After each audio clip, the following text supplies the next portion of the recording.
Hey friend, please subscribe and like the video. 1 second for you, a big deal for me. My name is Jake, and if I ever had doubts about where I stood in my own family, they evaporated the day I found the will. It didn't happen in a dramatic sit-down family meeting with folded hands and soft voices. It was a Tuesday. I was at my parents' kitchen table, the same oak table I'd sanded and resealed last summer because the finish had flaked off. My dad had asked me to scan a few forms for their insurance.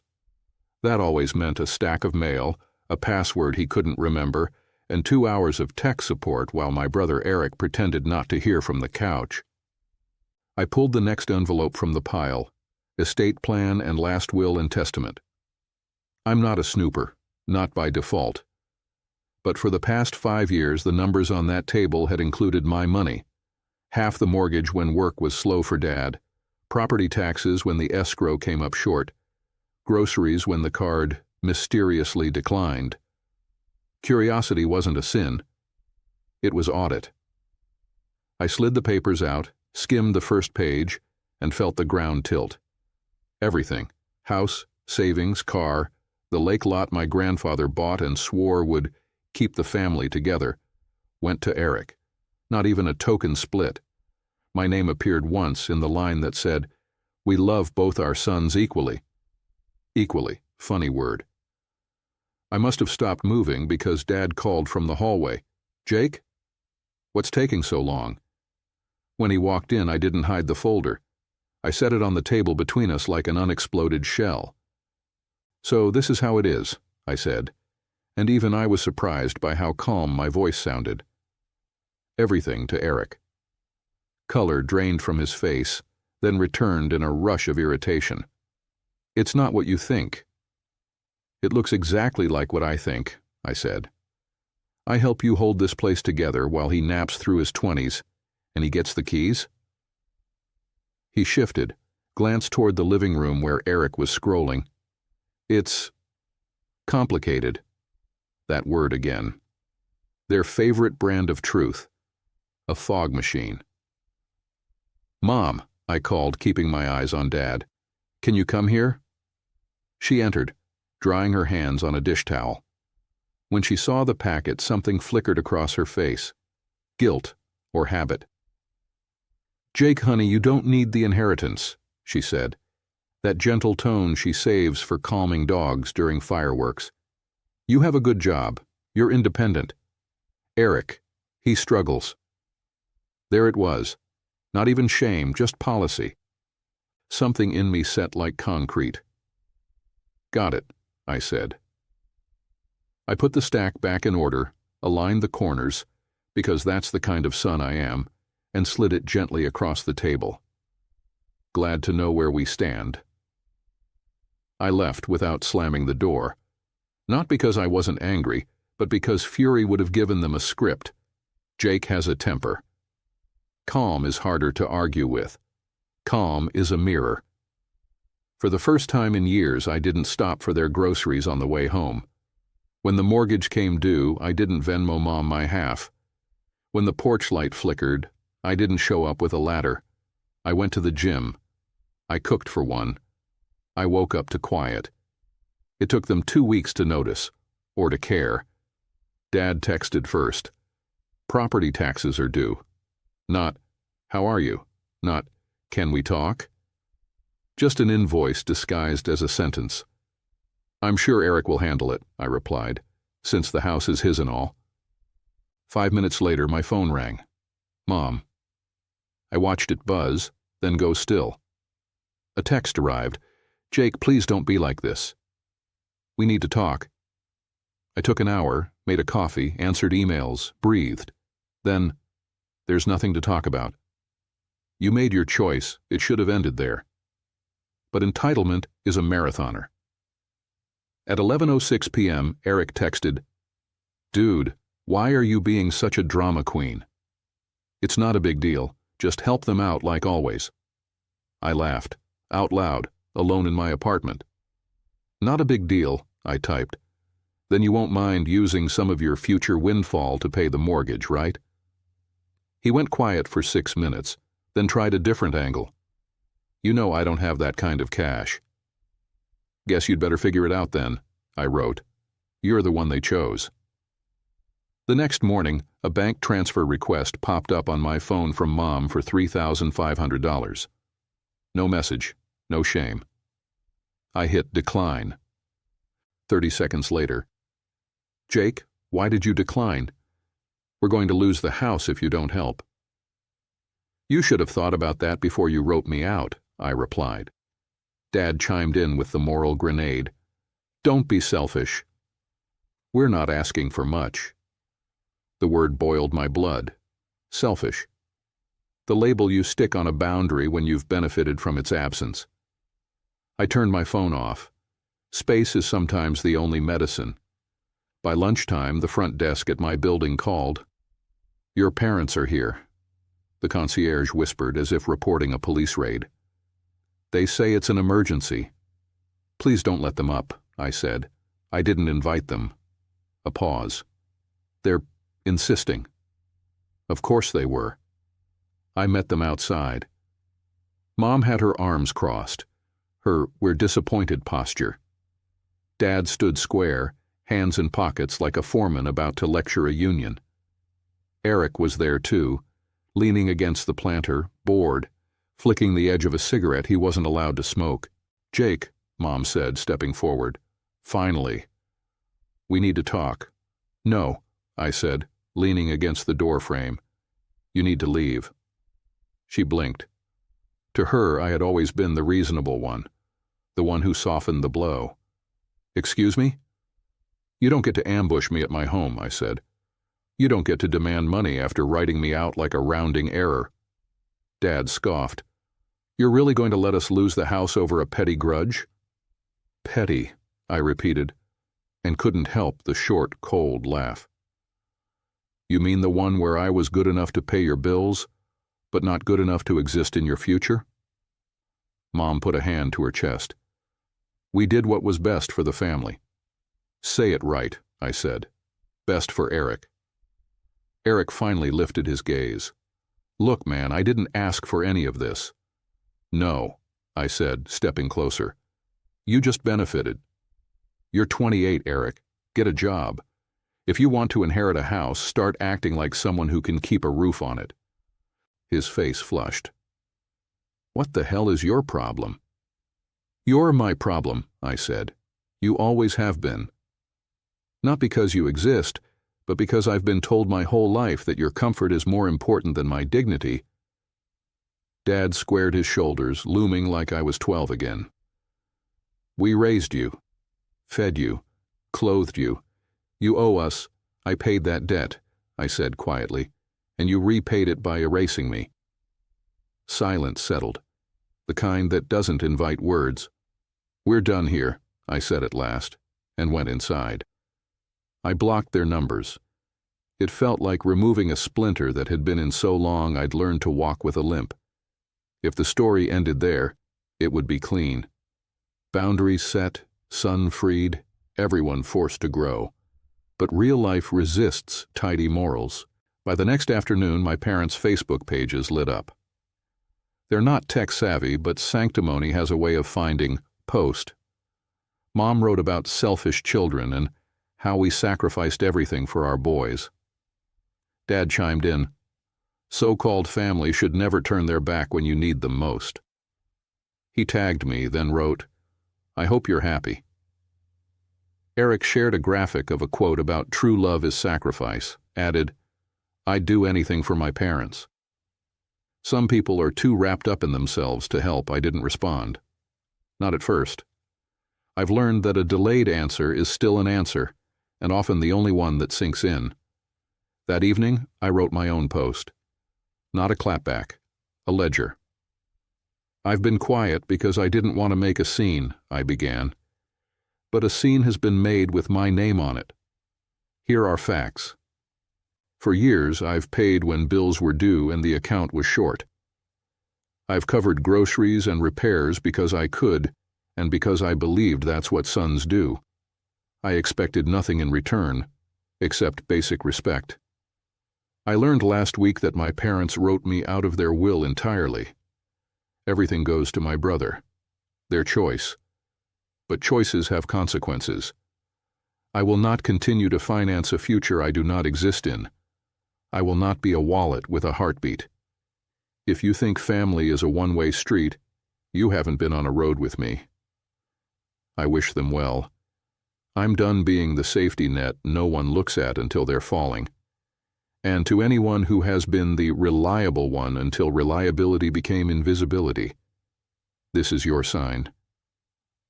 Choose yourself without apology. I hit post. Relief washed through me like warmth after a cold swim. It wasn't revenge. It was documentation. Support arrived in my inbox in a trickle that became a stream. Cousins I hadn't spoken to in years. A neighbor who'd watched me mow my parents' lawn at 6 a.m. before work. Even Aunt Denise, the family foghorn, sent me a 3-word text that might be the closest she's ever come to tenderness. About time, kid. The backlash showed up too, exactly where you'd expect. 3 comments deep under Dad's post from people who've never met a boundary they didn't mistake for cruelty. I didn't take the bait. Nothing you type while your pulse is up ever helps. 2 practical things happened next that changed the game. First, a letter arrived from the county, delinquent property taxes notice. My name wasn't on it. Why would it be? But I knew what red ink meant. Penalties, liens, auctions. I sat with it for a day. Then I called a number a friend at work had told me to save for rainy days. It was raining. Is the lien sellable? I asked the clerk, who sounded like he had been doing this since before I was born. Eventually, he said, there's a process. I understand process, I said. I work in finance. I read statutes until midnight, the kind of dense paragraphs that make your eyes ache. What I learned was unromantic and completely legal. Unpaid taxes become someone's problem. If you buy the problem, you buy leverage. Second, Aunt Karen, Mom's sister, the one with a successful design firm and zero tolerance for delusion, called me, not to scold, to confirm. Your mother asked me to talk sense into you, she said, voice dry as gin. I told her you finally found it. She sighed. I say this as someone who loves your mother. They trained Eric to need, and you to provide. One of those jobs has a retirement plan. What do? I asked, the question that tastes strange when you've always been the answerer. You let consequences happen, she said, and if you can bear it, you make sure those consequences don't ruin you in the process. 2 months passed. They were not quiet. My parents rotated through anger, sentimental photos from when I was 7, and a GoFundMe that lasted 6 hours before it vanished. A yellow notice sprouted on their door like fungus. Eric posted gym selfies at 2 p.m. on Tuesdays. Then came the certified letter, public auction date, printed in bold. My chest tightened, not with triumph, but with the ache of inevitability. Homes are more than equity. They're kitchens that still smell like lemon oil, carpet stains that map Christmases. On the morning of the sale, I wore a suit and brought a cashier's check I could afford because I'd stopped financing everyone else's emergencies. The courthouse steps are the opposite of cinematic. No gavels, no speeches, just numbers and nods. A small investor opened with a routine bid. A man with a tablet added $500. I offered more. 3 rounds later, it was mine. Not their house, the lien. The right to collect or convert. That doesn't mean eviction on a Friday and dancing on the porch. It means paperwork and notices and 30 days. It means a certified letter drafted so carefully a judge could read it without finding a stitch to pick. I sent it. Then I waited. When Dad called from a blocked number, I answered. Is this you? He demanded, voice tight. Yes, I said. You're throwing us out? I offered terms, I said. It's in the letter. You expect us to pay rent in our own house? You expected me to pay for it without living there, I said. This is more generous than that. He sputtered, went silent, hung up. The terms were simple. I would convert the house into a duplex with a legal in-law unit. They could rent the downstairs for a year at fair market rate, minus a discount I chose because I am who I am, and because revenge that makes you smaller isn't worth the ink. They would sign a lease like any tenant. Dates, amounts, boundaries. If they accepted, I would not file for possession. If they declined, the process would continue, and I'd list the property to recover the lien and my costs. Mom texted from a friend's phone. How could you do this to us? I'm not doing anything to you, I wrote. I'm refusing to keep doing it for you. A week later, they signed. Eric didn't. He moved into a buddy's spare room, then into the spare room's couch, then, if his Instagram stories can be believed, into the front seat of a car that wasn't registered to him. He posted a quote about starting from the bottom. Comments were turned off. Renovations are loud and honest. Hammers don't lie. I hired a crew I could trust, and I swung a sledge one Saturday myself, because ritual matters even when you don't call it that. We framed a separate entrance, added a kitchenette, split utilities. When the inspector signed off, I slept for 12 hours straight with a kind of tired I hadn't felt since college. The good kind. On move-in day, Mom stood in the doorway of what used to be the family room and looked around like the walls had betrayed her. It doesn't feel like home, she whispered. It's a roof, I said gently. It's warm. It's safe. It's an opportunity to start acting like adults who pay what they owe. She flinched as if the word owed had teeth. We didn't mean to hurt you. I know, I said. You meant to help him. You just forgot I was here. She sat on the new sofa, hands folded. I thought taking care of the weakest made us good. It made him weaker, I said, and it made me invisible. She nodded. Tears didn't come. Something better did. Thought. Dad avoided me for weeks, which I counted as progress. When we finally spoke, it was about trash pickup days and mailbox keys. Logistics are a kind of truce. At the end of the first month, they paid on time. At the end of the second, Mom was 11 days late and brought cash in an envelope with a note that said, "Thank you for the extra week." I didn't waive the fee. I also didn't put a star next to her name. This wasn't kindergarten. It was adulthood, belated but real. 3 months in, a lawyer I'd hired to revisit the will, the same lawyer who'd drafted my certified letters so cleanly, sent me an email. The subject line was, "Revisions executed." I opened the PDF and read the new terms.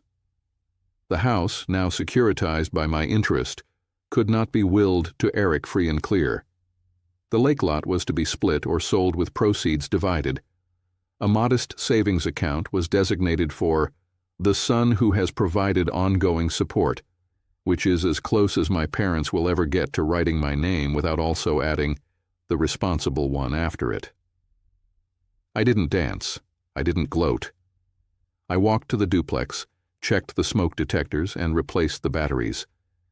You might be wondering what happened to Eric. I do too sometimes in the hour before sleep, when the mind takes inventory whether you invite it or not. I know he got a job, 2 days a week, then 3, because he texted me exactly once to say, "You happy now?" and sent a picture of a time card. I didn't reply. It wasn't for me. At some point, he posted a photo of a plain key on his palm with the caption, "Mine." The apartment behind it was small, clean, and for the first time in any image I'd ever seen of him, uncluttered. The comments were open. I typed nothing. I felt something like relief. Not for him, for our parents, for me, for the version of me that used to believe my worth was measured in what I could carry for other people. A year after I found the will, I stood on the sidewalk outside the duplex and looked up. The house wasn't a symbol anymore. It was an address with 2 mailboxes. It was a building that paid for itself. It was proof that love without boundaries isn't love. It's leakage. Mom waters a fern on the little porch now. Dad complains about the HOA like every other American father. We exchange texts about weather. On Thanksgiving, I brought a pie, not because we're healed, but because I was invited by text to stop by if you want, and I wanted to demonstrate something to myself. I can show up without showing up to be used. We ate at the upstairs unit with my friends, the people I've chosen, the kind who bring chairs and take dishes and don't ask what's on the will because they love me now, not later. After dessert, I walked downstairs with a plate for my parents. Mom hugged me too long. Dad shook my hand like we'd met at work and might do business again. When I left, I locked both doors behind me. Habit. Safety boundaries. People messaged me after my Facebook post. Some angry, some grateful, some whispering secrets about their own families like contraband.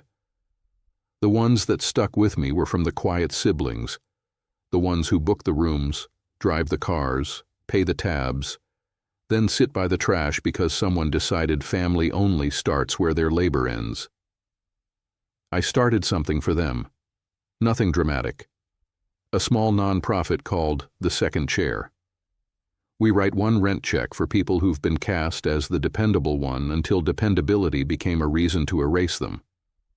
We also send boundary scripts, actual words to use on the phone, in a text, at a door. Because sometimes the only thing standing between you and your life is a sentence like, "No, that doesn't work for me," said without apology. If you're waiting for me to say I forgave my parents and forgot the will, I won't. I remember. Memory isn't bitterness, it's data. But data can teach you where to step so you don't fall into the same hole twice. Do I regret anything? Only that I didn't learn sooner that we love both our sons equally can be true in feeling and false in practice, and that my job is not to fix the contradiction, but to refuse to live under it. They wrote me out. I wrote myself back in, not into their document, but into my own life. I don't sit by trash cans anymore. I pay for my own table, and if you've been waiting for permission to do the same, consider it granted. Pull up a chair. The invitation is yours now.